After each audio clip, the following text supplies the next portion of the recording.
सुप्रभात सभी छात्र छात्राओं, परम श्रद्धेय आदर के योग्य अभिभावक, बाल साधना विद्यालय परिवार से जुड़े हुए सभी मार्गदर्शक, स्नेह रखने वाले और इस विद्यालय परिवार के प्रति अपनी श्रेष्ठ आस्था व्यक्त करने वाले सभी बंधुओं का बाल साधना की इस ऑनलाइन क्लास में मैं अनिल कुमार खेदड़ आपका हार्दिक अभिनंदन करता हूँ, इस्तकबाल करता हूँ, स्वागत करता हूँ। प्रिय बच्चों, आज हमारा टॉपिक जो 24 जुलाई का है वो नगरीय संसाधन के बारे में है। पीछे जो हमने टॉपिक पढ़े थे वो लिंगानुपात के आंकड़े पढ़े, साक्षरता के आंकड़े पढ़े, हमने बड़े घनत्व वाले आंकड़े पढ़े, छोटे घनत्व वाले आंकड़े पढ़े, काफ़ी चीज़ें मैंने आप तक भेजी है। सभी पाठ हैं वो कंपटीशन के दृष्टिकोण से मेरे बच्चों काफ़ी महत्वपूर्ण है। आपको बड़ी लगन से, बड़े प्रयास से आप इनको तैयार करना है। ये आज तो आपके माध्यमिक शिक्षा बोर्ड कक्षा 10 के तो आधार हैं ही, आगामी जीवन के अंतर्गत भी जब भावी कंपटीशनों के लिए भी आपके लिए अति महत्वपूर्ण टॉपिक है।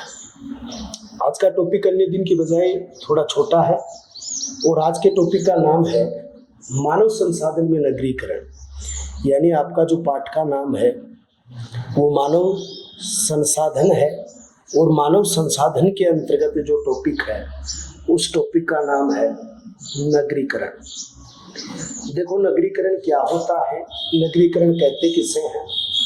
देखो, जनसंख्या का ग्रामीण क्षेत्रों से शहरी क्षेत्रों की ओर जो पलायन बढ़ रहा है, जो शहरी क्षेत्रों की ओर जो गमन बढ़ा है और जिस पलायन की वजह से उन शहरों का क्षेत्रफल बढ़ा है, जनसंख्या बढ़ी है और उनका विस्तार हुआ है, इस व्यवस्था को नगरीकरण कहते हैं। तो नगरीकरण एक छोटे शब्दों में आप क्या कहोगे, जो जनसंख्या है, हमारी पॉपुलेशन है, जनसंख्या का ग्रामीण क्षेत्रों से, यानी जो छोटे हैं ग्रामीण क्षेत्र है, ढाणियाँ है, गाँव से क्षेत्रों से शहरी क्षेत्र, कौन से क्षेत्र में, शहरी क्षेत्र की ओर क्या हुआ है, पलायन हुआ है। शहरी क्षेत्र की ओर पलायन बढ़ा है। तो नगरीय जनसंख्या के अंतर्गत ग्रामीण क्षेत्रों का शहरी क्षेत्रों की ओर जो पलायन बढ़ा है और उस पलायन बढ़ने से शहरों का क्या हुआ है, भौतिक विस्तार हुआ है।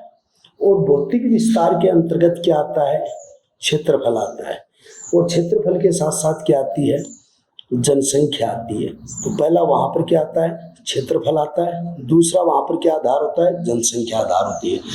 तो नगरीकरण जनसंख्या का ग्रामीण क्षेत्रों में से शहरी क्षेत्रों की ओर जो बढ़ रहा पलायन है, जिससे शहरों का विकास और क्षेत्रफल, जनसंख्या बढ़ी है, उसको ही हम नगरीकरण कहते हैं। नगरीकरण आधुनिक औद्योगिकरण और व्यावसायिक प्रणाली का द्योतक है। नगरीकरण क्यों बढ़ा, क्योंकि शहरी क्षेत्रों का क्या हुआ है, औद्योगिक विकास हुआ है। तो शहरी क्षेत्रों में किसकी प्रगति हुई है, व्यवसाय की प्रगति हुई है। तो शहरी क्षेत्रों के औद्योगिक विकास और शहरी क्षेत्रों के व्यवसाय में जो प्रगति हुई है, उस प्रगति के कारण लोगों का शहर की तरफ पलायन हुआ है। लेकिन जहाँ जहाँ औद्योगिकरण का विकास हुआ है, व्यवसाय में जहाँ प्रगति हुई है, उन्हीं स्थानों के ऊपर प्राकृतिक संसाधनों का दोहन हुआ है। यानी जो हमारे प्राकृतिक संसाधन हैं, उन प्राकृतिक संसाधनों का क्या हुआ है, दोहन हुआ, तीव्र गति से उनको नुकसान पहुंचा है, क्षति पहुंची है। इसलिए उनके लिए तो घातक है, हमारी प्राकृतिक संसाधनों के लिए, लेकिन नगरीकरण शहरी और व्यवसायिक क्षेत्र के लिए काफी महत्वपूर्ण है। भारत में ग्रामीण जनसंख्या और जो शहरी जनसंख्या है उसमें काफी अंतराल है। हाँ, ये जरूर है, भारत गांवों का देश है। यहाँ लगभग 70% लोग गांवों में निवास करते हैं। पंडित जवाहरलाल जी नेहरू ने भी कहा था कि भारत देश की प्रगति का रास्ता गांव से होकर निकलता है, गालियां खलियानों से होकर निकलता है। तो ये बात यानी सबसे बड़ी बात कही जाती है। तो यहाँ पर एक चीज और आती है कि नगरीकरण के विकास के बाद भी कुछ संस्थाएं, कुछ व्यवस्थाएं बनी हैं। एक तो उनमें पहले उनके विकास के लिए, नगरों के विकास के लिए छोटे स्तर पर नगर पालिका बनी। उसके बाद में क्या बनी थी, नगर निगम बनी थी, नगर परिषद बनी थी। नगर परिषद नगर निगम का छोटा रूप है। 1 नंबर पे ही है, 2 नंबर पे ही है, 3 नंबर जहाँ पर फौजी छावनियां स्थापित की गई थी, वहां पर छावनी बोर्ड का गठन हुआ था। और जो अधिसूचित क्षेत्र शामिल हुए थे, नगर प्राधिकरण योजना के रूप में लागू हुआ था। तो ये सारी चीजें आती हैं। तो आप ये कह सकते हो कि नगर पालिका, नगर परिषद, नगर निगम और नगर प्राधिकरण योजना है, प्राधिकरण विकास कार्यक्रम है, प्राधिकरण विकास कार्यक्रम, ये भी इसका हिस्सा है। तो आप यानी इसको आप कह सकते हो छावनी बोर्ड है, ये नगर के रूप में विकसित हुई है। लेकिन भारत देश क्या है? गांवों का देश है। ये बात किसने कही है? ये बात कही है पंडित जवाहरलाल नेहरू। भारत के ग्रामीण शहरी क्षेत्र की जनसंख्या ज्यादा होती है। 83.3 करोड़ ग्रामीण जनसंख्या और 37.7 करोड़ शहरी जनसंख्या है। और हमारे देश का प्रमुख व्यवसाय जो आज भी है, कृषि है, पशुपालन है, या प्राथमिक क्षेत्र का महत्वपूर्ण योगदान है। कौन से क्षेत्र का? प्राथमिक जो क्षेत्र है, प्राथमिक क्षेत्र का विशेष योगदान है। तो प्राथमिक क्षेत्र के विशेष योगदान के कारण इसकी महत्वपूर्ण भूमिका रही है। दूसरी बात, एक बात यहाँ पर देखिए कि 83.3 करोड़, ये इतनी जनसंख्या जो हमारी 1.21 करोड़ जनसंख्या है, इस जनसंख्या में हमारा 83.3 करोड़ जनसंख्या आज भी 2011 की जनगणना के मुताबिक ग्रामीण प्रदेश में, और 37.7 करोड़ जनसंख्या जो हमारी है वो कहाँ है? शहरों में। और एक बात, इससे जनसंख्या जो गाँव में रहती है, ये 83.3 करोड़, इसका प्रमुख व्यवसाय प्राथमिक क्षेत्र रहा है, जिसको आप कृषि कह सकते हो, पशुपालन कह सकते हो। ये प्रमुख उनका क्या रहा? आधार रहा है। भारत में जनसंख्या का क्या अनुपात रहा है? अगर भारत की बात की जाए तो भारत में शहरी व ग्रामीण जनसंख्या का क्या वर्गीकरण रहा है? भारत में शहरी और ग्रामीण जो जनसंख्या, उसका आधार क्या रहा है? जनसंख्या का अनुपात क्या रहा है? इस अनुपात के बारे में आपको हम अब डिटेल से बताएंगे। देखो, सबसे पहले एक बात है कि आपको ग्रामीण क्षेत्र में कितनी जनसंख्या भारत की निवास करती है, और दूसरा बिंदु है कि शहरी क्षेत्र में भारत की कितनी जनसंख्या निवास करती है। और एक आपको वर्ष का रिकॉर्ड यहाँ पर लिखना होगा कि कौन से वर्ष में कितनी जनसंख्या कौन से क्षेत्र में रहती है। सबसे पहला वर्ष आपका 1901 ईस्वी से अगर आप बात की जाए तो 1901 ईस्वी के अंतर्गत ग्रामीण क्षेत्र में भारत की जनसंख्या 82.2% थी। कितनी थी? 82.2% थी। और शहरी जनसंख्या 10.8% थी। कितनी थी? 10.8% जनसंख्या थी। फिर अगर दूसरा आंकड़ा पेश किया जाए 1911 ईस्वी में ग्रामीण जनसंख्या 79.7, यानी ग्रामीण जनसंख्या यहाँ पर बढ़ी है, 79.7 रही। और यहाँ पर अगर बात कही जाए तो यहाँ पर 10.3% जो है वो शहरी जनसंख्या इस समय रही थी। अगर बात तीसरी की जाए तो 1921 ईस्वी की बात को आप देखिए। 1921 में 88.8% जनसंख्या ग्रामीण क्षेत्र, यानी ग्रामीण क्षेत्र में 1921 में गिरावट आई है। और अगर शहरी क्षेत्र में कुछ बढ़ोतरी हुई है, 11.2% जनसंख्या जो है वो जनसंख्या 1921 के मुताबिक शहरी क्षेत्र की जनसंख्या मानी जाती है। उसके बाद में 1921 में जनसंख्या घटी भी थी, क्योंकि ये जनसंख्या का महाविभाज्य काल कहा जाता है। देखो, हमारे पुराने इतिहास में हमने भी पढ़ा और हम आपको पढ़ा रहे हैं कि 20 की साल बड़ी खतरनाक होती है। देखो, 2020 के अंतर्गत कोरोना आ गया, इसी तरीके से 1921 में महामारी आई थी, 1821 में भी, 2021 में भी ऐसा ही हुआ था। तो उस समय कुछ जनसंख्या भी घटी थी हमारी। 1931 की बात देखिए। 1931 में ग्रामीण क्षेत्र में 86% लोग थे, और 12% लोग जो हैं वो 12% लोग जो हैं वो शहरी क्षेत्र में निवास करते थे। कौन से सन की बात है ये? 1931 ईस्वी की बात है। और 1931 में एक बात और भी बता दूं कि पहली बार धर्म के धर्म और जाति के आधार पर जनगणना हुई थी। किसके आधार पर जनगणना हुई थी? धर्म के आधार पर और जाति के आधार पर पहली जनगणना सन 1931 में हुई। अगर दूसरी जनगणना आपको पूछता है कि दूसरी जनगणना जाति और धर्म के आधार पर कब हुई थी, तो 2011 के अंतर्गत जाति और धर्म के आधार पर जनगणना हुई थी। फिर देखिए 1941 ईस्वी की बात हम देख लेते हैं। 1941 के अंतर्गत 86.1% आपकी ग्रामीण जनसंख्या रही है और 13.9%, कितनी प्रतिशत है? 13.9% जनसंख्या जो आपकी है वो शहरी क्षेत्रों में वास करती थी। अगर इसकी अगली बात देखी जाए तो 1951 ईस्वी की बात देखी जाए, 1951 ईस्वी के अंतर्गत 82.7%, कितनी है? 82.7% ग्रामीण क्षेत्र में है और 17.3% है वो शहरी क्षेत्रों में निवास करती हैं, शहरी क्षेत्रों में वास करती हैं। 1961 की बात की जाए तो 1961 के अंतर्गत 82% जनसंख्या ग्रामीण क्षेत्र में है और 18% जनसंख्या जो है वो 18% जनसंख्या यानी शहरी क्षेत्र में। एक बात और की जाए कि 1961 का आंकड़ा सबसे महत्वपूर्ण आंकड़ा है, जिसके अंतर्गत 18% के आंकड़े को पूर्ण किया है। वैसे सर्वाधिक बढ़ोतरी तो इसमें हुई है जो 1941 से 51, 13.9 से 17.3 वाला है, क्योंकि 13 से सीधी 17 इसमें सर्वाधिक क्या हुई है? बढ़ोतरी हुई है जनसंख्या के अंतर्गत, इसको देखने को मिला है।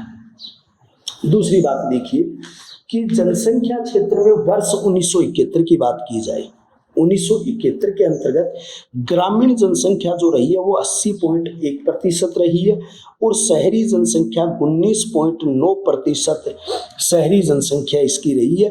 तो शहरी जनसंख्या 19.9% है और ग्रामीण जनसंख्या 80.1% है जो ग्रामीण क्षेत्र के अंतर्गत वास करती थी।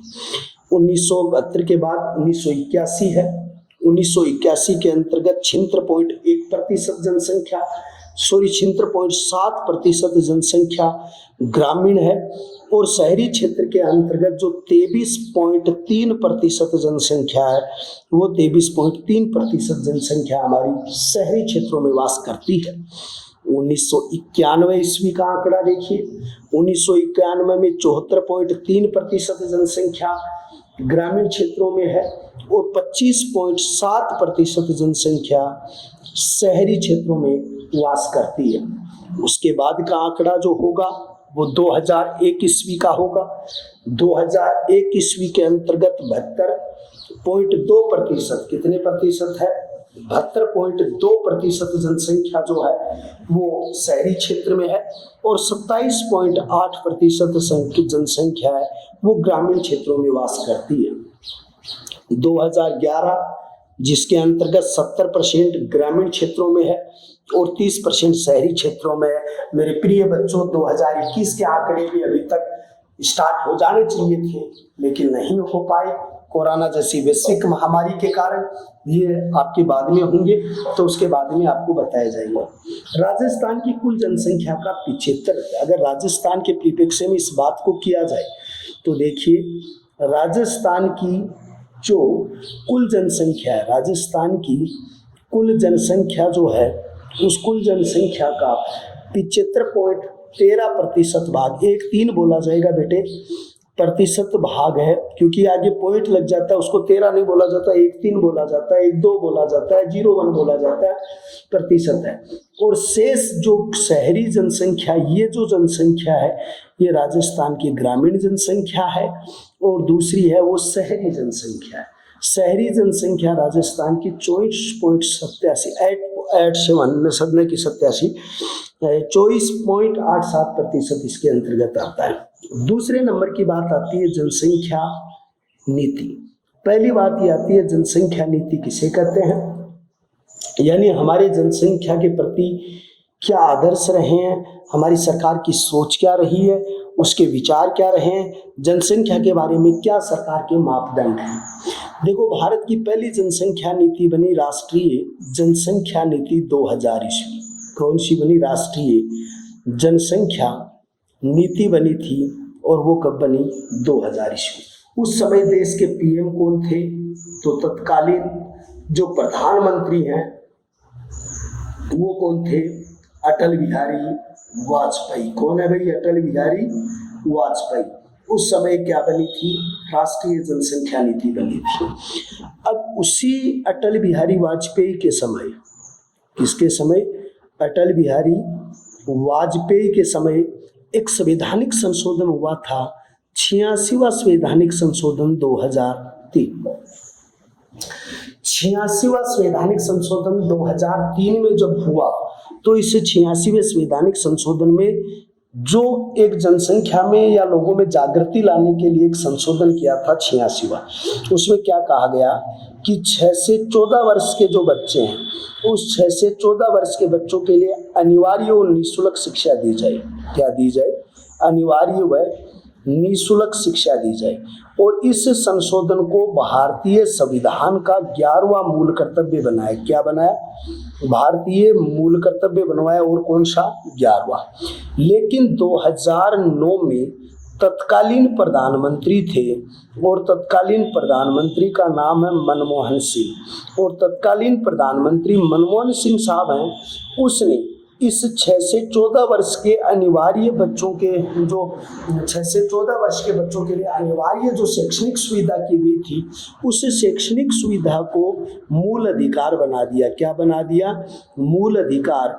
और इसे भारतीय संविधान के 21 भाग क में यूं जोड़ा गया, शिक्षा मेरा अधिकार। शिक्षा मेरा अधिकार। तो यानी भारतीय जनशिक्षा नीति में शिक्षा को एक आदर्श के रूप में, एक जीवन के संधार के संचार के रूप में, एक जीवन के आधार के रूप में अपनाया गया था और इसे शुरुआत की गई थी। देखो, राष्ट्रीय जनसंख्या नीति जो है उसके उद्देश्य क्या है?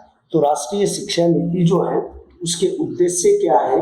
तो आप यहाँ पर उद्देश्य लिखोगे तो क्या क्या उद्देश्य उसके रहेंगे? शिशु मृत्यु दर 30 से कम करना है।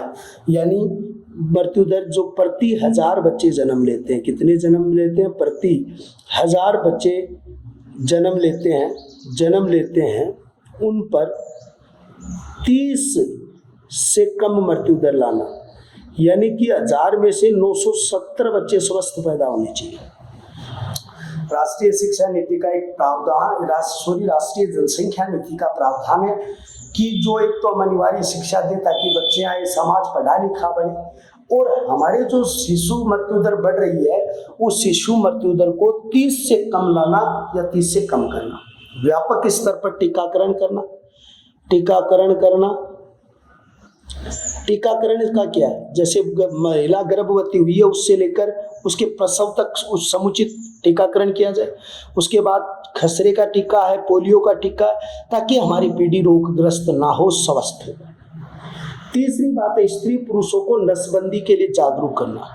जो स्त्री और पुरुष हैं उन्हें बताना छोटा परिवार सुखी परिवार, और उनको नसबंदी के लिए प्रोत्साहित करना जिससे हमारी तीव्र गति से जो जनसंख्या बढ़ रही है उस पर रोक लग सके। बाल विवाह पर रोक लगे इसके लिए सशक्त कानून भी लागू हो। बाल विवाह पर रोक होने चाहिए क्योंकि बच्चों को विवाह का मतलब का पता नहीं है, वैसी उम्र में शादी कर देते हैं, छोटी उम्र में उनके बच्चे हो जाते हैं। तो ऐसा नहीं होना चाहिए। अगर हम इसके विरुद्ध सशक्त कानून नहीं बनाएंगे, देश की सशक्तता से लागू नहीं करेंगे तो आने वाले समय में जनसंख्या और भी कठोर भयानक रूप लेगी। परिवार नियोजन को व्यवस्थित रूप से समझाना। जैसे आप कहते हो, जैसे आपके हॉस्पिटल के बाहर लिखा होता है बच्चे 2 ही अच्छे हैं, उसमें ये लिखा होता है 18 का छोरी 21 का छोरा जब बालू ब्यारी डोरी, ये बात वहाँ लिखी होती है। ये बात लिखा होती है छोटा परिवार सुखी परिवार, ये सारे तो कहने का मतलब परिवार नियोजन को व्यवस्थित रूप से परिवार कि छोटा परिवार रखोगे, कैसे परिवार को नियोजित करना है, कैसे छोटा करना है। तो परिवार नियोजन को समझाना। सबसे पहली बात यह आती है कि परिवार का नियोजित रूप है उसको समझाना या व्यवस्थित रूप करना। तो परिवार नियोजन को व्यवस्थित रूप से समझाना। व्यक्ति के स्वास्थ्य में सुधार का प्रयास करना। किसके स्वास्थ्य में? व्यक्ति के स्वास्थ्य में सुधार का प्रयास करना, यानी हर व्यक्ति स्वस्थ रहे, कुशल रहे, इसके लिए पर्याप्त करना, और कुछ सामाजिक व्यवस्थाओं के माध्यम से भी उनको समझा सकते हैं। तो ये बात है। पहली बार नियोजन को 1952 में व्यापक स्तर पर शुरू किया था। तो परिवार नियोजन को सबसे ज़्यादा शुरुआत की थी वो 1952 में की थी। नसबंदी व्यवस्था इंदिरा गांधी के समय हुई थी। व्यवस्था इंदिरा गांधी के प्रधानमंत्री काल में हुई थी। तो ये सारी चीजें प्रधानमंत्री काल में शुरू हुई थी, नसबंदी वाला प्रोग्राम जो था। तो ये सारी चीजें जो हैं वो उस समय आप दे सकते हैं। राष्ट्रीय शिक्षा नीति के तहत 2045 तक जनसंख्या का स्थायीकरण करना है कि हमारी जो तीव्र गति से जो जनसंख्या बढ़ रही है वो ना बढ़े, और यही लक्ष्य रहा है कि 2045 तक वर्तमान समय की जो तीव्र गति से जनसंख्या बढ़ रही है, उस तीव्र गति से बढ़ने वाली जनसंख्या गति को क्या किया जाए, रोका जाए। ये बात यानी भारतीय जनसंख्या नीति का लक्ष्य है। अब राजस्थान की जनसंख्या नीति के क्या लक्ष्य रहे हैं उसे देखिए। तो राजस्थान की जो जनसंख्या नीति है, उस जनसंख्या नीति में क्या आते हैं उसे देखिए। राजस्थान में जनसंख्या वृद्धि का कारण यहाँ की भौगोलिक स्थिति है, यहाँ के सामाजिक, आर्थिक और सांस्कृतिक पृष्ठभूमि है। समाज का रूढ़िवादी होना है, आर्थिक संसाधनों का अभाव, घरेलू स्तर तक के लोगों का रहना है, सांस्कृतिक व्यवस्थाओं के अंतर्गत संतान को एक धर्म मानना है। ये सारी चीजें रही हैं। राजस्थान का 2/3 भाग मरु प्रदेश के रूप में विस्तृत है, मरुस्थल के रूप में विकसित है, और बाकी कुछ बड़ा भाग जो आदिवासी और पहाड़ी क्षेत्रों में बसता है, जहां पर शिक्षा का पूर्ण रूप से अभाव है, शिक्षा बड़े स्तर पर नहीं है। यहाँ पर क्या कारण है कि हमारे राजस्थान के अंतर्गत इस क्षेत्र में जनसंख्या के मामले में लोग कम जागरूक हैं। एक सामाजिक चेतना का सोचनीय स्तर पर है। पहला बिंदु क्या है कि पहला बिंदु यह है कि सामाजिक जो चेतना है, चेतना सोचनीय स्तर के ऊपर है। सोचनीय स्तर का मतलब क्या होता है? सोचनीय स्तर का मतलब होता है हमारा सामाजिक क्षेत्र का जो दर्जा है वो बिल्कुल लो कैटेगरी का है। यहाँ पर ज्यादा लोगों में चेतना नहीं है। महिलाओं में प्रसाकर संस्कृत न होकर दाई द्वारा करवाए जाते हैं। हमारे यहाँ महिलाओं के जो प्रसव होते हैं, जब बच्चा जन्म लेता है, तो हमारे समाज की इतनी बड़ी रूढ़िवादिता है कि यहाँ के दाई वगैरह होती है वही प्रसव करवा देती है। उनको अच्छे नर्सिंग होम में ले जाना, अच्छे हॉस्पिटल में ले जाना, वो तो ले जाते नहीं और यहीं उनको रख लेते हैं, जिससे क्या है कि शिशु मृत्यु दर बढ़ती है। क्योंकि आज जैसी टेक्नोलॉजी चल रही है, तकनीकी चल रही है, आज जो हमारा खान पान हुआ उसके अनुसार हमें संसाधन लेना चाहिए। शिशु मृत्यु दर ज्यादा है। आज भी लोगों में पुत्र की चाह के चक्कर में भ्रूण हत्या करते हैं, बेटियों की हत्या करते हैं, और जो इस परिवार का श्रृंगार है, इस सृष्टि का आभूषण है, आपको जन्म देने वाली, मुझे जन्म देने वाली, अपने पिता को जन्म देने वाली एक माँ है, और उसी का अपमान कर रहे हैं लोग, यानी उसको भ्रूण हत्या कर रहे हैं। तो ये भ्रूण हत्या भी एक राजस्थान की जनसंख्या के ऊपर एक बड़ा विशिष्ट बिंदु रहा है। दूसरी बात क्या हुआ है कि यहाँ पर सामाजिक चेतना, परिवार नियोजन, छोटा परिवार, सुखी परिवार, ये इनका अभाव है। लोगों में जागरूकता नहीं है, लोगों में वो विकास नहीं है जो विकास वास्तव में होना चाहिए, ये बात है। लेकिन हमारे सामाजिक और सरकारी योजनाओं से यहाँ क्या किया गया, कुछ विकास किया गया, कुछ तरक्की की गई है। मैं एक एक बिंदु करके आपको क्लियर कर दूं। योग्य दंपतियों में परिवार नियोजन का संदेश देना, यानी जितने भी योग्य जोड़े हैं, दंपति हैं, उनमें यह संदेश देना कि परिवार छोटा होना चाहिए, सुखी होना चाहिए। आप परिवार को टैकल करो, परिवार नियोजन के तरीके अपनाओ, दूसरों को भी समझाओ। नियमित टीकाकरण अभियान करना, क्या करना? नियमित टीकाकरण अभियान करना, यानी नियमित टीकाकरण अभियान का मतलब क्या है? आपको नियमित रूप से टीकाकरण करना है, टीके लगवाने चाहिए जिससे बीमारियां ना हो, बच्चा स्वस्थ पैदा हो। मातृ शिशु स्वास्थ्य पोषक दिवस के रूप में मनाया जाए। मातृ शिशु स्वास्थ्य पोषक दिवस के रूप में मनाया जाए। मातृ शिशु स्वास्थ्य पोषक दिवस के रूप में, जैसे महिला दिवस, मातृ शिशु दिवस, मातृ दिवस, माता, ये दिवस होने चाहिए। मुख्यमंत्री का पंचामृत अभियान होना चाहिए। हमारी मुख्यमंत्री महोदय जो पंचामृत अभियान चला रहे हैं, उस अभियान के माध्यम से लोगों को जागरूक करना चाहिए, लोगों तक संदेश पहुंचाना चाहिए। तो मुख्यमंत्री पंचामृत अभियान मृत अभियान के रूप में चलाना चाहिए। दूसरी नंबर की बात है, महिलाओं बच्चों को पोषण की सेवाएं सुलभ करवानी चाहिए, उन्हें अच्छा पौष्टिक भोजन मिले, गर्भवती महिला को आयरन की गोलियां मिले, अच्छे स्वास्थ्य की जानकारी मिले, समय समय पर उनकी जानकारी दी जाए। जन मंगल योजना के माध्यम से परिवार कल्याण में महत्वपूर्ण भूमिका अदा की गई है। तो जन मंगल योजना के माध्यम से, पंचामृत अभियान के माध्यम से, स्वास्थ्य पोषण दिवस के माध्यम से, टीकाकरण अभियान के माध्यम से ये सरकार की बहुत अच्छी योजनाएं हैं, जिन योजनाओं के माध्यम से हम ज़्यादा से ज़्यादा लोगों को सजग कर सकते हैं, जागरूक कर सकते हैं, उनमें चेतना फैला सकते हैं, उनको देश के लिए एक अच्छी संतान पैदा हो, कम संतान पैदा हो, परिवार छोटा रहे, सुखी रहे। छोटे परिवार में क्या फायदे हैं ये हम उनको बताएं। महिलाएं स्वास्थ्य केंद्र की स्थापना की जाए, नज़दीक में जैसे PSC खोले जाए, छोटे नर्सिंग होम खोले जाए, वहाँ पर अच्छी सुविधाएं दी जाए। परिवार कल्याण और स्वास्थ्य संबंधी महिलाओं को जानकारी दी जाए कि आपका स्वास्थ्य ही बच्चे का स्वास्थ्य है। बच्चा सभी स्वस्थ पैदा होगा जब माँ स्वस्थ होगी। बच्चे को शुरू के 6 महीने में माँ का दूध ही पिलाना चाहिए, उस दूध को अमृत के समान बताया गया। उसको अच्छी खुराक लेनी चाहिए, अच्छा खान पान करना चाहिए, अच्छी धार्मिक बातें उनको सुननी चाहिए, ये सारी बातें उनको रखनी चाहिए। जननी सुरक्षा 104, जिसके तहत कोई भी महिला का जो प्रसव के समय है उसको निःशुल्क हॉस्पिटल लाना, हॉस्पिटल से घर पहुंचाना, उसके प्रसव की पूरी जिम्मेदारी ली हुई है। नसबंदी राजकीय अस्पताल में अगर नसबंदी आप करवाते हो, प्रसव अगर राजकीय अस्पताल में करवाते हो तो उसे 1400 रुपये देना और आर्थिक सहायताएं देना। तो अगर आप लड़की को जन्म देते हो तो लड़की के जन्म पर 2,500 रुपये की आर्थिक सहायता देना। ये सारी चीजें जो है ये भारतीय इतिहास के अंतर्गत आती हैं। तो इनको आप एक बड़े स्तर के ऊपर पढ़ेंगे तब जाके आपको पूरी चीजें क्या होंगी, क्लियर होंगी। तो मेरे बच्चों, आज ये टॉपिक पूरा हुआ हमारा, और ये टॉपिक हमारा था भारतीय जनसंख्या से संबंधित मानव संसाधन का पाठ पूरा हो गया, 12वां पाठ। और अब 13वां पाठ स्टार्ट होगा, और इस 13वें पाठ का नाम होगा परिवहन और संचार के साधन होंगे। तो ये आपको पढ़ना है और अच्छी तैयारी करनी है। आप अपने परिवार के साथ रहें, सुखी रहें, कुशल रहें, नियमित रूप से आप अपना अध्यापन कार्य पढ़ते रहें। मेरा सहयोग, मेरा सानिध्य, मेरा आशीर्वाद, मेरी दुआएं हमेशा आपके साथ हैं। सभी बेटे तरक्की